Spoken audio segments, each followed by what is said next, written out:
Vice President po na si Sara Duterte. So tatlong Vice President, Vice President Binay, Vice President Robredo, at Vice President Sara Duterte. Sino-sino sa kanila ang inaudit mo tungkol sa confidential funds? Pamumulitika naman, lumabas yung issue na yan noong panahon na ang Vice President Robredo ay miyembro ng oposisyon. Yan ang sabi rito. Robredo did not have confidential intelligence funds, CIF, during her term as a Vice President from June 30, 2016 to June 30, 2022. Contrary to a claim by Senator Ronald Bato de la Rosa on October 1, De La Rosa claiming that the issue of confidential fund has been exploited by the political enemies. Million in 2016.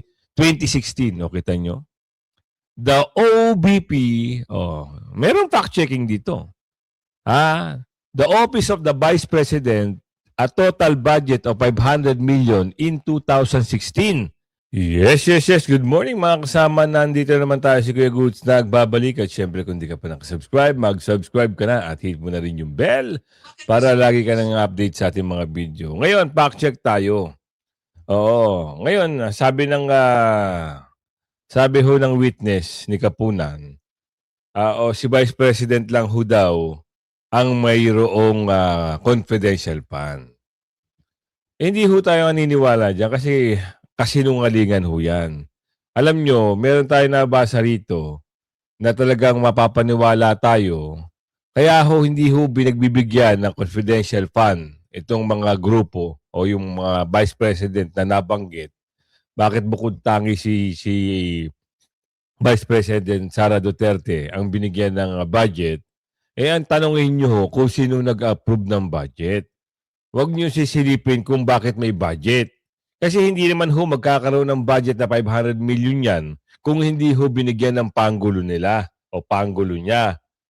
Diba? Kung hindi ho inaprubahan ng panggulo, hindi inaprubahan ng mga congressman, hindi ho magkakaroon ng budget yan. Ngayon sisilipin nyo.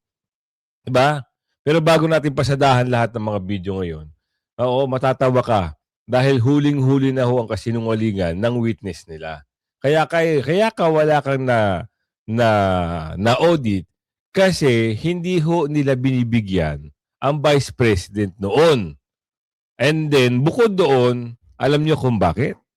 Hindi ho nila kasundo ang kanilang mga presidente nung panahon ni Binay at panahon ni Robredo. Si Robredo ay posisyon. Si Binay ay kalaban din ni Estrada. Di ka nga bibigyan. Kahit na masabi natin hindi confidential pa nang ibigay sa'yo kung ano man pan, hindi ka bibigyan. Bakit? Hindi ka kasama sa kusina. Kumbaga sa labahin, ikaw ay decolor. Hiwalay ang decolor sa puti. Pero ayan sinasabi ko nga sa iyo, pasadahan na natin bago tayo matawa sa fact-checking na mababasa natin. Ito ang tanong kasi, totoo ba na walang confidential ang Vice President na si Binay at si Robredo? Ang naging mga vice presidente po since I assume with ICFAO in 2014 ay sa ating Vice President Binay at si dating Vice President Leni Robredo at yung ating incumbent Vice President po na si Sara Duterte. So tatlong Vice President, Vice President Binay, Vice President Robredo, at Vice President Sara Duterte. Sino-sino sa kanila ang inaudit mo tungkol sa confidential funds?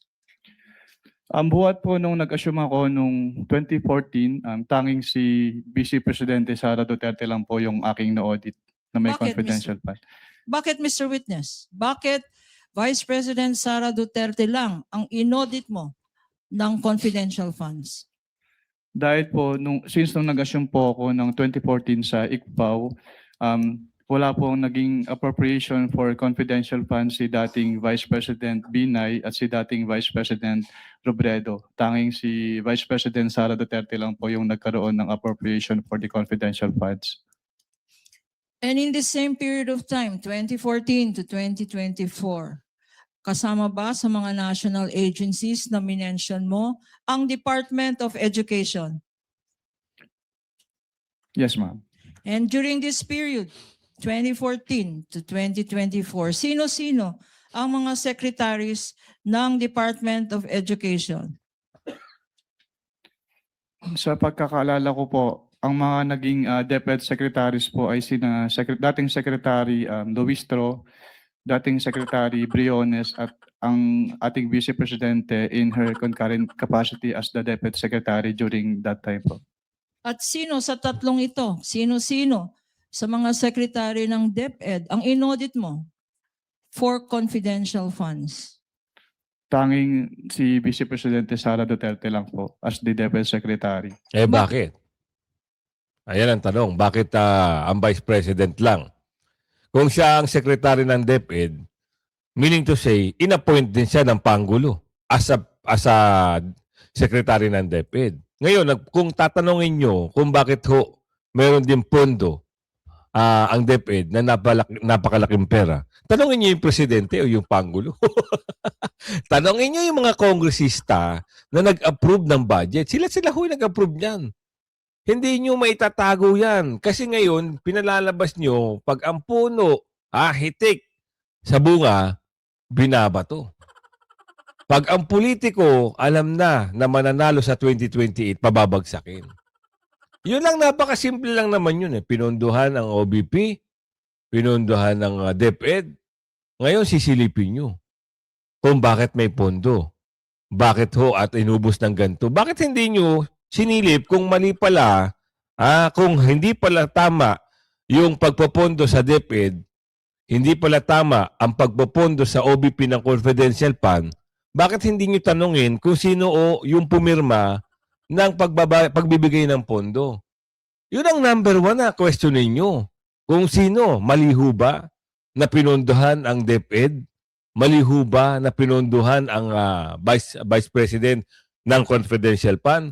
Kung mali at sinasabi nila na hindi kasama ang Vice President o OBP na magkaroon ng confidential fund, bukod tangi lang dapat lang daw po ay ang Department of Defense, Department of Armed Forces of the Philippines, Philippine National Police, and Office of the President. Yun lang daw po dapat ang gusto nilang bigyan ng confidential fund. Bakit nga pirmado ng Pangulo at pinagkasunduan ng Congress na bigyan at aprubahan ng mabudgetan ng confidential fund ang OBP? Yun ang question ninyo.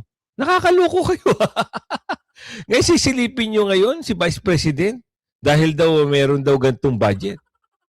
Sino ngayon ang nag-approve niyan? Tanungin nyo ngayon si Balulong. Yung appropriate chair ng Congress, bakit niya inaprubahan yung 500 million?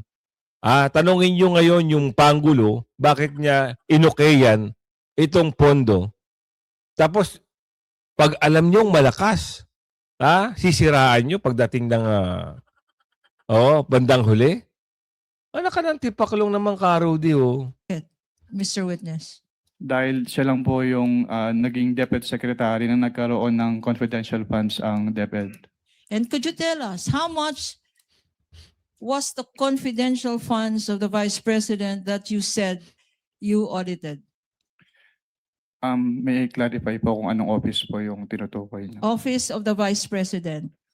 Sa Office of the Vice President po, ang kanilang naging confidential fund ay from the fourth quarter of 2022 until third quarter of 2023 ay 125 million pesos per quarter.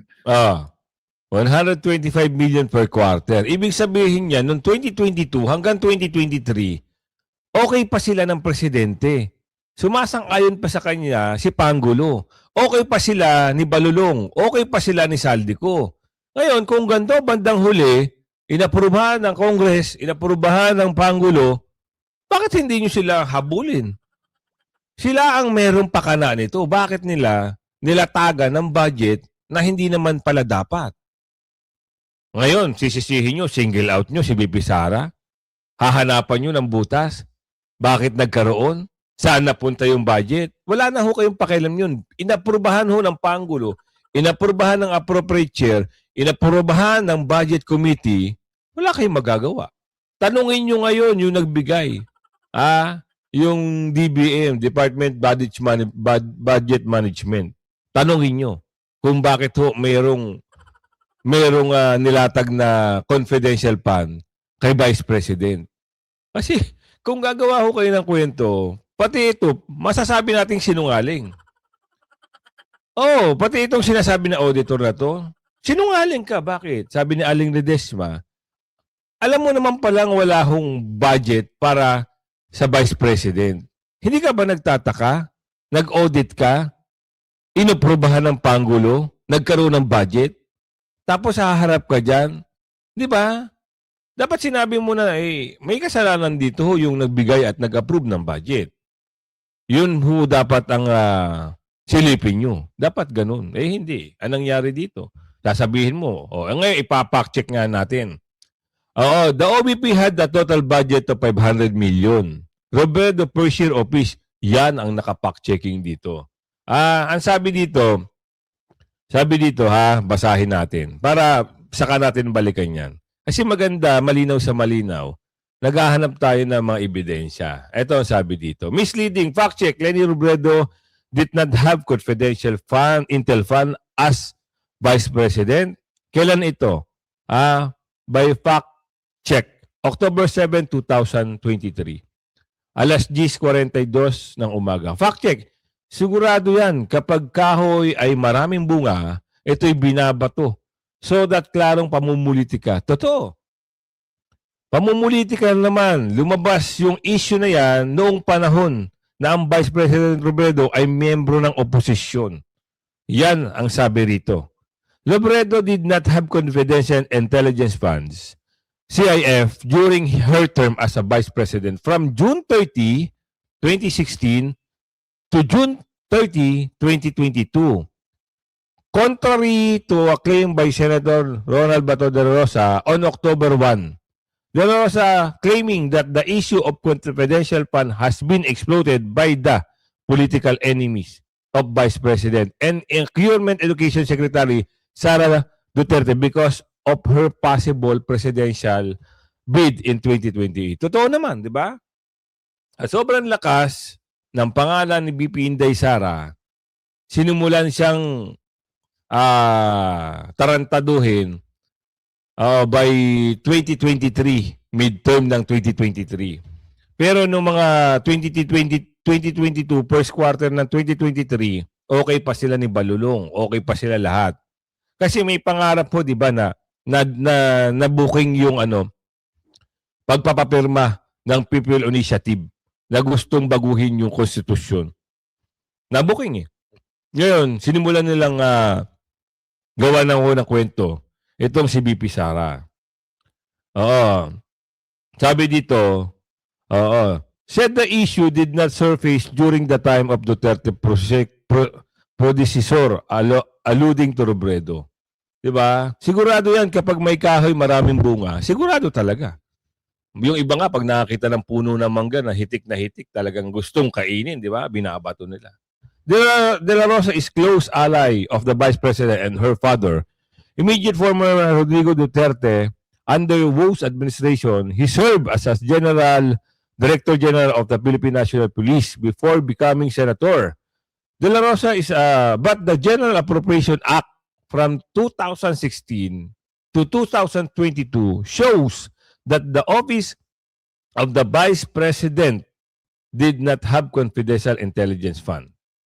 Ito sabi dito the OBP had a total budget of 500 million in 2016. O, kita nyo?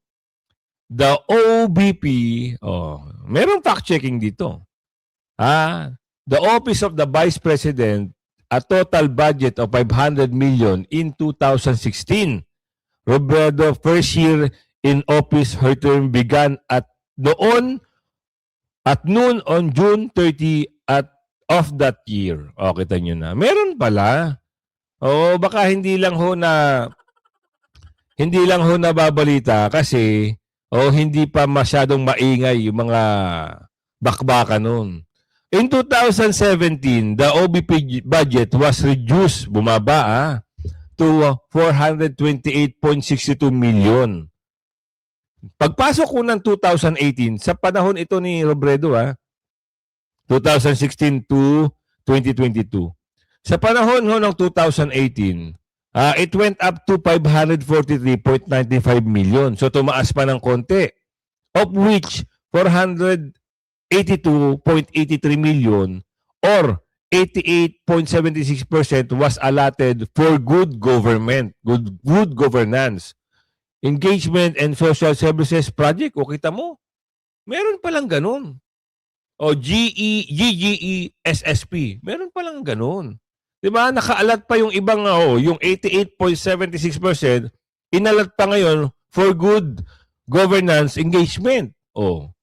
Pagaya ng yung mga, siguro parang DSW ito.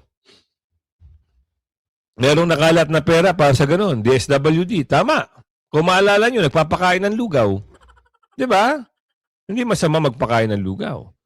Robredo runs as president in 2022 but lost to Ferdinand Marcos Jr. Meanwhile, the OBP under Duterte got 2.343.891 billion in this year. Billion ba to? Tama. Billion o million? Kasi 1, 2, 3, 4, 5, 6, 7, 8, 9, 10, 11, 12. So, billion, Hindi million, O trillion. Hindi ako marunong kasi pagdating sa ganito, Yung ilan yung digit pag million at trillion na. Sa million, alam ko, 6 tama. Dito, 1, 2, 3, 4, 5, 6, 7, 8, 9, 10, 11. Tama ba? 1, 2, 3, 4, 5, 6, 7, 8, 9, 10, 11. So, an increase of 334% from last year. Budget of the amount of 500 million of 21% is classified as confidential expenses. Lumalabas na. Meron. Bakit sinungaling itong Napakasinungaling mo naman, boy. Diba? Fact check ito, Duterte has been under intense criticism. Nung simula na nakikriticize si Duterte from opposition lawmaker after report come out that she spent 125 million confidential fund in just 11 days. Eto na. Di ba? Kinikriticize na si BP Sara dito. The Vice President maintained the amount which her office received from the Office of the President late last year was spent in 19 days. So, ayun na. As with all our report, Mint News will come lead to suggestion from the public to potential fact-check stories. Meron. Yung iba, ewan ko lang kung wala naman hong problema kung paniniwalaan nyo o hindi nyo paniniwalaan itong fact-checking na ito. Pero sabi ko nga sa inyo, ang katotohanan dyan lalabas dahil bakit? Bakit? Saan ba nagsimula yung pundo? Doon lang Di ba? Silipin nyo, tanungin nyo kung sino nag-approve, sino ang pumayag, bakit inaprobahan, bawal naman po pala. Dapat ang traditional na may confidential fund ay ang Department of DND, AFP, PNP, at yung Office of the President. So, walang operation mula sa Kongreso. So, Kongreso din talaga ang ang tawag nito, ang mag-a-approve. Di ba? Bakit ngayon itong mga Congress masyadong nag-iingay? Nagtatanong lang tayo. Di ba? Tanong niyo si Saldico. Oo, given na na meron at nalatagan ng 500 million. Ngayon, bakit niyo sinisilip ngayon? Di ba? Alam niyo yan Alam niyo yan na meron. 2022 pa lang. Meron na na binudget ang Pangulo dito kay BP Sara. Ngayon, nung hindi kayo magkasundo, gagawa ng kwento. Sino may problema? Pinapatunayan nyo lang na talagang galit na galit kayo kasi ang lakas ng Duterte pagdating ho sa 2028. Naunsiyame yung tangka nyong gustong mahabang termino at naunsiyame yung pangarap ng pinsan nyo na na umupo sa mataas na posisyon. Yung People Initiative nawala. Kasi bakit? Papapirma-pirma pa kayo nung nawala yung nasira. Ayun, ginawa nyo na. Sinilip nyo na confidential fund. Totoo, di ba? Nagsimula yan nung People Initiative, yung tinanggihan. Sinilip yung People Initiative, gustong palitan yung charter chain.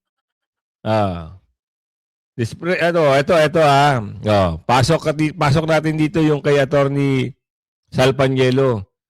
Hindi lumalabas dito, abonado pa ang OBP.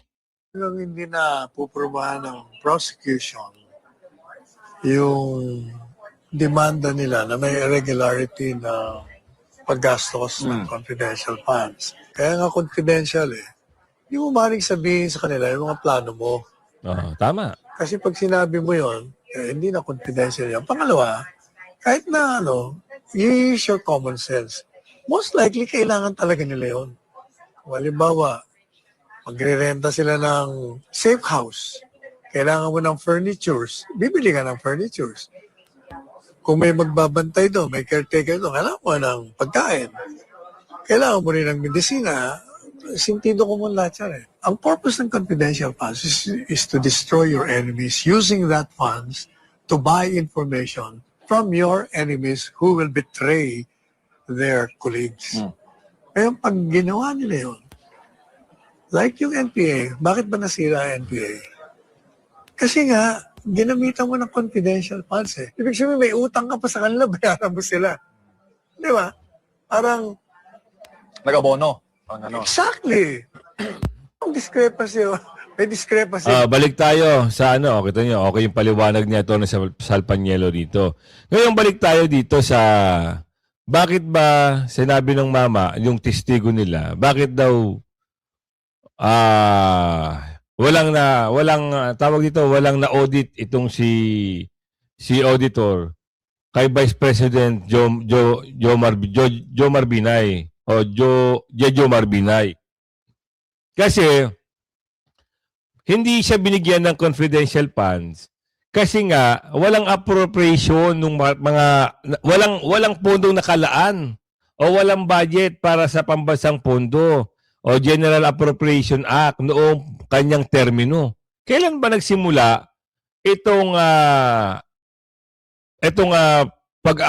paggagawa ng General Appropriation Act? Oo, 2000 to 2016 pala, wala palang ganun. Walang appropriation at walang budget para dito. So, narito ang mga pangunahing mga dapat nyo malaman. Walang appropriation mula sa Kongreso. O, kita nyo? Magandang paliwanag ito ilalatag ko sa inyo. Kasi kung hindi ka magsasaliksik, hindi mo malalaman Magmumukha kang tanga. Palalabasin nila, yun lang yung naratibo nila. Pero pag nagbasa-basa ka, gaya nito, mag-type ka lang bakit dahil hindi binigyan? Hindi binigyan ng confidential fund si dating Vice President Jomar Binay dahil walang appropriation o nakalaang budget. Para rito sa pambansang pondo o General Appropriation Act o GAA na sinatawag. Walang appropriation mula sa Kongreso. Ang paglalaan ng budget ng gobyerno ay nakasalalay sa Kongreso. Di sa buhatan sa Kongreso, bakit nagkaroon ng budget si BP Sara? Kongreso din ang may alam. Ngayon, sisilipin nyo. Kaloko kayo? Diba? Sila-sila rin pala ang may alam. Sila-sila rin ang mag-a-approve. Kasi nga, magsisimula sa GAA, simulan natin sa BICAM. Bicameral Committee. Pagkatapos ng Bicameral Committee, papasok na nga sa GAA. So doon na siguro maaprubahan. Di umano. Di ba? Ito na, sabi pa dito. Walang kasamang ang paglalaan ng budget ay nakala sa Kongreso noong panahon ni Binay. Ang pinasang batas para sa pambansang budget ay walang kasamang linya o item para sa confidential fund. Nakuha nyo? Para sa Office of the Vice President o OVP. Kung walang nakasulat sa batas, hindi maaaring magkaroon o gumamit ng ganitong pondo ang ehensya. Kung halimbawa illegal ho ang ginawa, tanongin nyo kung sino nagbigay ng pondo. Sino ho yung, bakit naipasasagaa yung budget ng OVP? Kasi malaking question yun. Diba? Kailan ba nagsimula? Tanong natin dito. Anong taon ba nagsimula ang GAA? Simulan natin ang tanong. Anong taon nagkaroon ng GAA?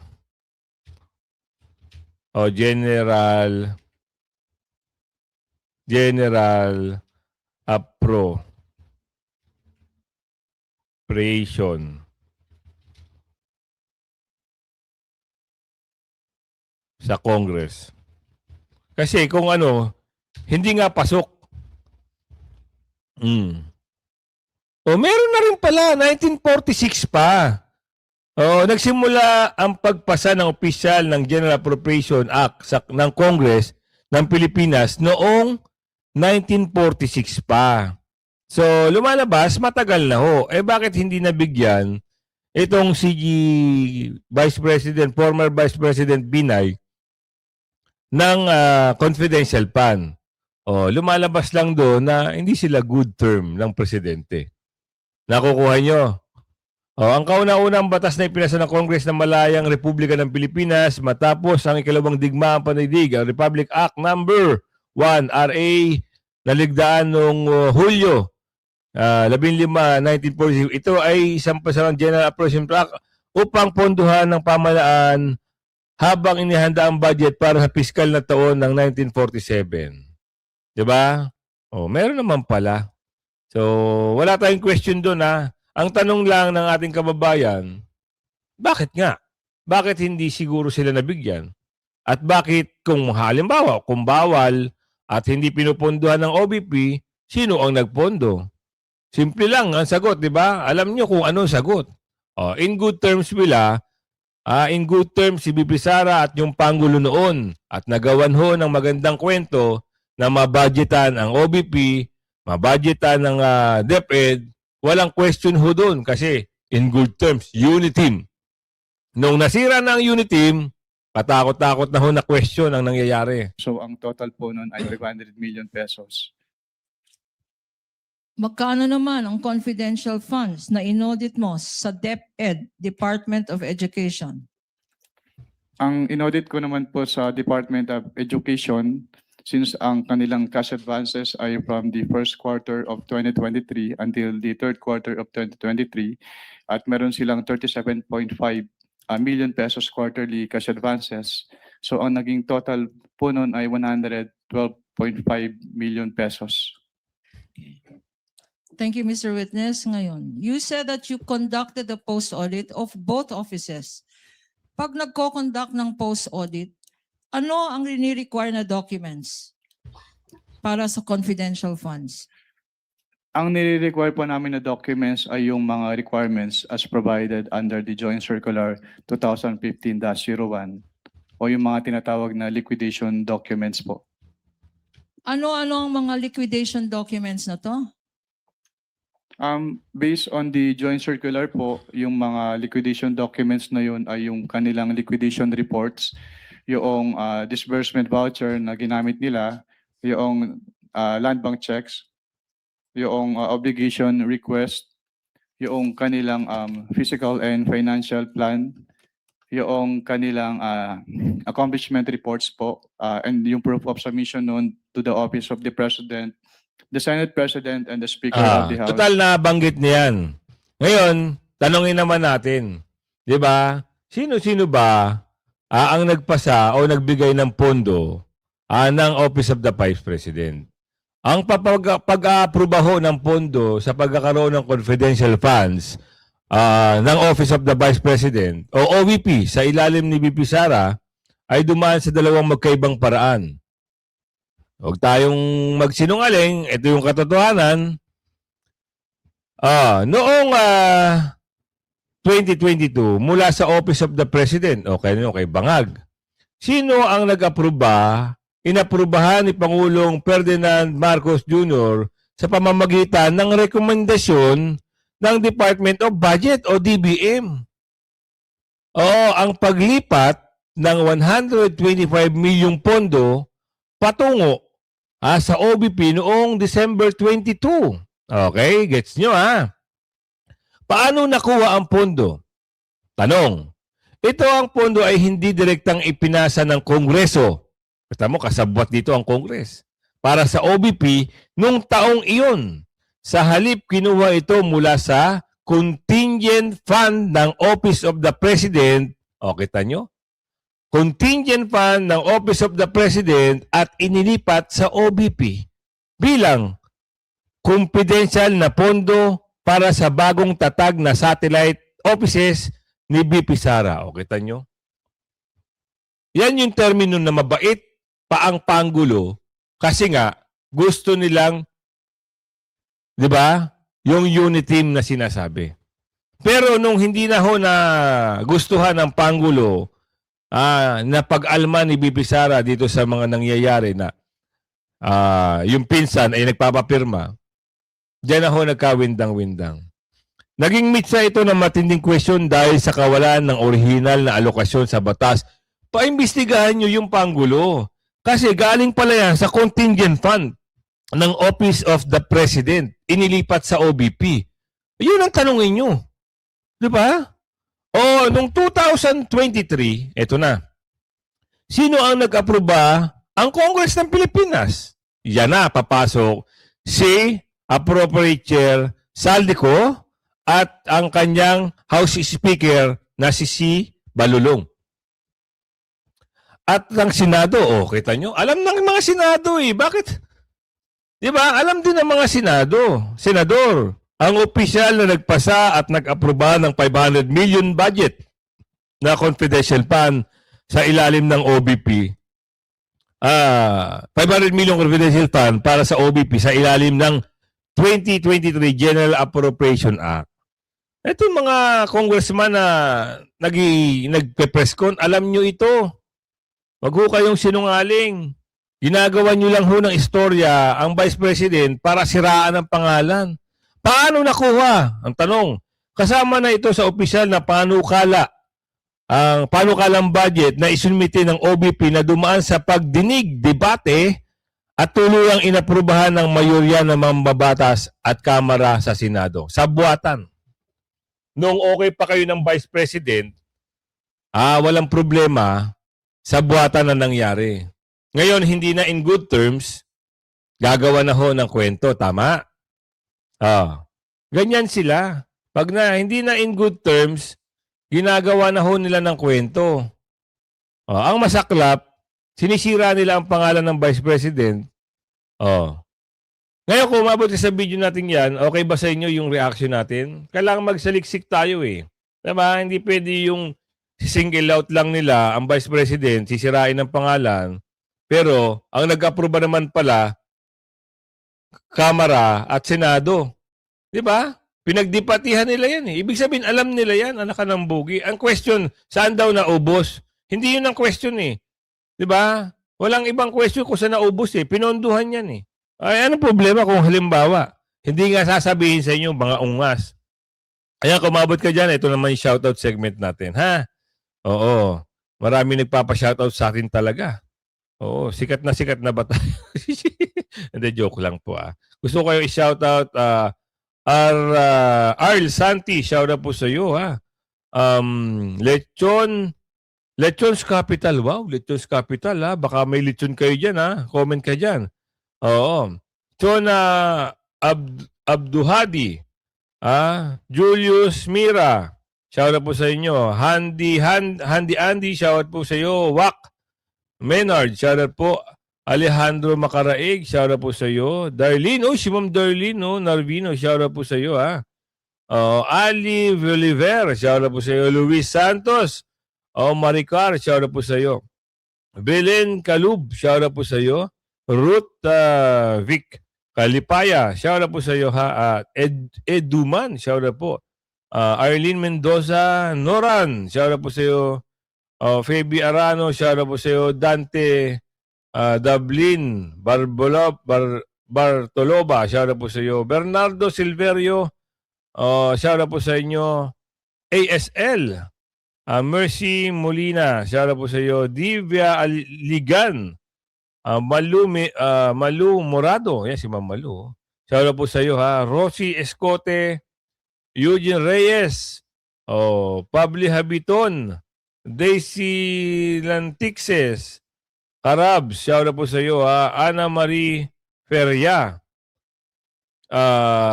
Nico Semedes Clivasilla, shout out po sa iyo. Estrella Lagracia, Mins Carlo, Alejandro Ehara, Ferdinand Diaño, Bonifacio Ramos, Perla Nepreste, Silver Balingit, Rolianos, shout out po sa inyo. Kaya kumabot ka po sa shoutout segment hanggang sa muli ho, ha. Like and share. Bye-bye!